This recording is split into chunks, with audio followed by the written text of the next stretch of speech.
आज बना रही हूँ आलू पराठा और वो भी स्टफिंग वाला, जो कि बहुत ही इजी और सिंपल है। बस कुछ बातों का ध्यान रखेंगे ना तो स्टफिंग चारों तरफ अच्छे से फैलेगी। मैं महिमा मोसेस और मोसेस रेसिपी में आप सभी का स्वागत है।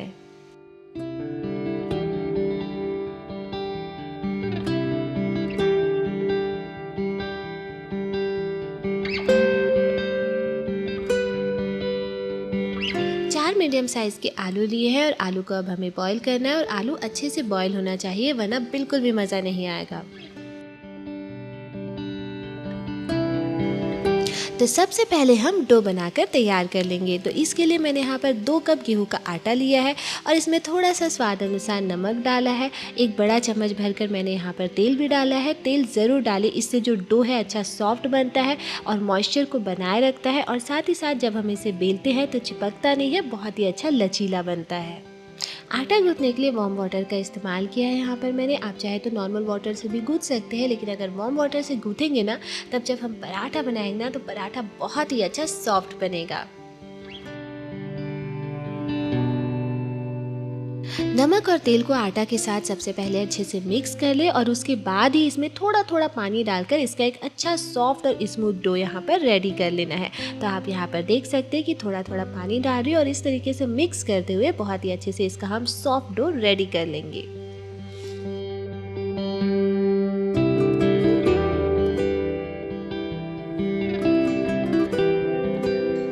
जब हम आटा को अच्छे से मसल कर गूंथते हैं ना तब इसमें ग्लूटन डेवलप होता है, और जब ग्लूटन को हम रेस्ट कराते हैं तब जाकर जब हम पराठा बनाते हैं ना तो पराठा बहुत ही अच्छा सॉफ्ट बनता है। तो इसे ज़रूर आप रेस्ट करवाएं। और जैसे ही आटा का डो रेडी हो जाए ना तब हम यहाँ पर क्या करेंगे, कोई भी गीला कपड़ा ले ले, कोई भी मसलिन क्लॉथ ले ले, उसे गीला कर आधे घंटे के लिए इसे रेस्ट ज़रूर दें।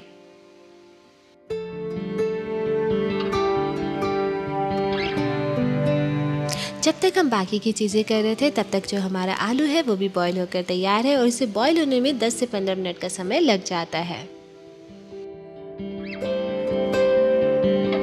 इसे बनाने के लिए सारे इंग्रेडिएंट्स मैं आपको यहाँ पर दिखा देती हूँ। तो सबसे पहले यहाँ पर मैंने अदरक लिया है, बारीक कटा हुआ हरी मिर्च, बारीक कटा हुआ धनिया पत्ता, यहाँ पर मैंने प्याज भी लिया है जिसे अच्छा बारीक चॉप किया है। इसके बाद यहाँ पर मैंने कुछ मसाले लिए हैं। हल्दी पाउडर लिया है, यहाँ पर थोड़ा सा धनिया पाउडर लिया है, थोड़ा सा जीरा लिया है यहाँ पर, और इसके बाद यहाँ पर मैंने लाल मिर्च पाउडर भी लिया है। आप स्पाइसेस को अपने अनुसार एडजस्ट कर सकते हैं। और आलू जो हमने बॉईल किया था उसे भी यहाँ पर मैंने छिलकर तैयार कर लिया है। प्याज जो हमने बारीक काट करके रखा था उसे मैंने आलू के ऊपर डाल दिया है। हरी मिर्च यहाँ पर 2 ली है जिसे मैंने अच्छा बारीक चॉप किया था, इसे भी मैंने इसके ऊपर डाल दिया है। धनिया पत्ता लिया है, उसे भी डाल दिया है। एक छोटा चम्मच अदरक लिया है जिसे अच्छा बारीक चॉप कर लिया। बारीक ही काटे, नहीं तो ये मुंह में आता है, आप चाहे तो इसे ग्रेट करके भी ले सकते हैं। आधा छोटा चम्मच हल्दी पाउडर, 1 छोटा चम्मच लाल मिर्च पाउडर और 1 छोटा चम्मच धनिया पाउडर, और 1 छोटा चम्मच यहाँ पर साबुत जीरा भी मैंने इसमें डाल दिया है, और स्वाद अनुसार थोड़ा सा नमक। आप चाहे तो इसे और भी मसालेदार बना सकते हैं। इसमें गरम मसाला, चाट मसाला या कसूरी मेथी भी डाल सकते हैं, बट मैं यहाँ पे बहुत ही सिंपल सा बेसिक सा पराठा बना रही हूँ। और इसमें ना प्याज मिर्ची भी ऑप्शनल है, क्योंकि प्याज मिर्ची डालने से क्या होता है, कई बार जब पराठा बेलते हैं ना तो फटने के चांसेस भी बढ़ जाते हैं। स्टफिंग बिल्कुल भी ड्राई नहीं होनी चाहिए, इसमें मॉइस्चर बना रहना चाहिए। और अगर आपको स्टफिंग ड्राई लगती है तो आप इसमें थोड़ा सा दही डालें, या तो आप इसमें पानी भी ऐड कर सकते हैं, लेकिन बहुत ही थोड़ी मात्रा में आप पानी डालकर इसे अच्छा मॉइस्चर दे सकते हैं। अगर आपका स्टफिंग ड्राई है ना तो पराठा भी ड्राई बनेगा और खाने में बिल्कुल भी अच्छा नहीं लगेगा।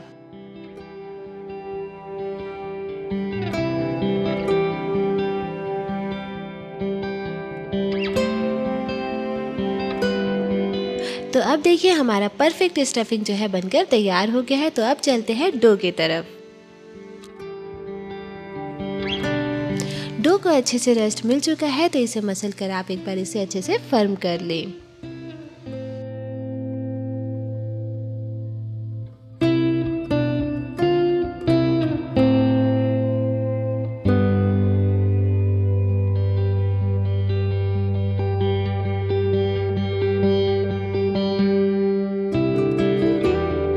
तो अब मैं यहाँ पर लोइया प्रिपेयर कर लूँगी। आप अपने अकॉर्डिंग साइज़ इसका रख सकते हैं, लेकिन मैंने तो यहाँ पर लेमन के साइज़ का इसे बिल्कुल छोटा छोटा लोई बनाकर रेडी किया है।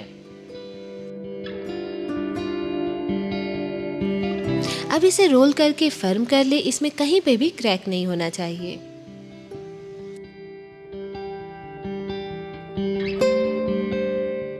यहाँ पर आप ध्यान दें कि इसके किनारों पर आपको प्रेशर देना है, सेंटर पर बिल्कुल भी प्रेशर नहीं देना है। इस तरीके से इसके किनारों पर प्रेस करते हुए आप इसकी एक अच्छी कटोरी बनाकर तैयार कर ले। तो ये देखिए हमारी यहाँ पर कटोरी भी बनकर तैयार है, ये देखिए।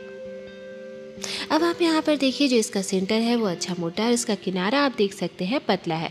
और अब हम इसकी स्टफिंग करेंगे। यहाँ पर आप ध्यान दें कि बहुत ज़्यादा ओवर स्टफिंग ना करें।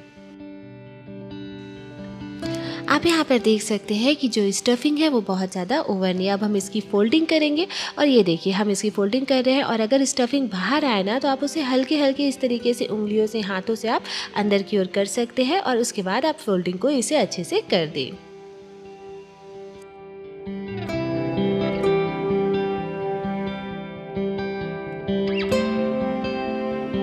बेलने से पहले इसे आप ज़रूर डस्ट कर लें, लेकिन हाँ इसमें जो भी ओवर डस्टिंग हो ना आप उसे झड़ा के इस तरीके से निकाल दें। अब हमें इसे बेल लेना है। क्योंकि हमारी स्टफिंग सेंटर में है तो सेंटर में ही प्रेस करते हुए हम इसे बेल लेंगे। इसके किनारों पे हमें प्रेशर नहीं देना है, सेंटर पे ही बेलते हुए इसकी स्टफिंग को हमें सब तरफ अच्छे से फैला लेना है। और आलू का पराठा तभी मज़ा आता है जब इसकी स्टफिंग सब तरफ अच्छे से फैल जाए।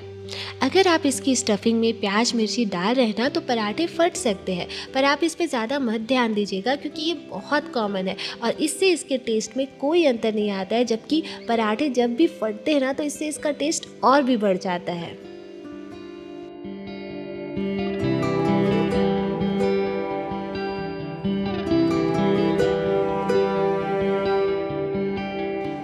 यहाँ पर सबसे इम्पॉर्टेंट ये है कि आप तवा को पहले प्री हीट करें और उसके बाद आप इसे मीडियम कर दें और इसके बाद ही आप यहाँ पर पराठे को डालें। जब पराठे में बबल्स आने लग जाएंगे ना, ये देखिए बबल्स आने लग गए हैं, तभी आप इस पराठे को पलटिए। जिस तरफ ये पक गया है आप उस तरफ घी या बटर जो भी आपके पास हो आप उसे डालें और चारों तरफ फैलाकर इसे अच्छे से सेक लें। अगेन आप इसे पलट लें और उस तरफ भी आप घी या बटर जो भी आपके पास हो उसे लगाकर इसे अच्छे से सेक लें। आप यहाँ पर हाई हीट का अगर इस्तेमाल करेंगे ना तो बर्निंग के चांसेस बढ़ जाते हैं। अब आप यहाँ पर देख सकते हैं कि जो पराठे हैं फूल रहे, लेकिन आप यहाँ पर ध्यान दीजिए कि जब भी मैं स्पैचुला से ऐसे प्रेस कर रही हूँ तभी ये फूल रहे। ऐसा इसलिए क्योंकि जो पराठे वो हल्के से फटे हैं। और इसी तरीके से स्पैचुला से प्रेस करते हुए आप इसे अच्छे से सेक लें।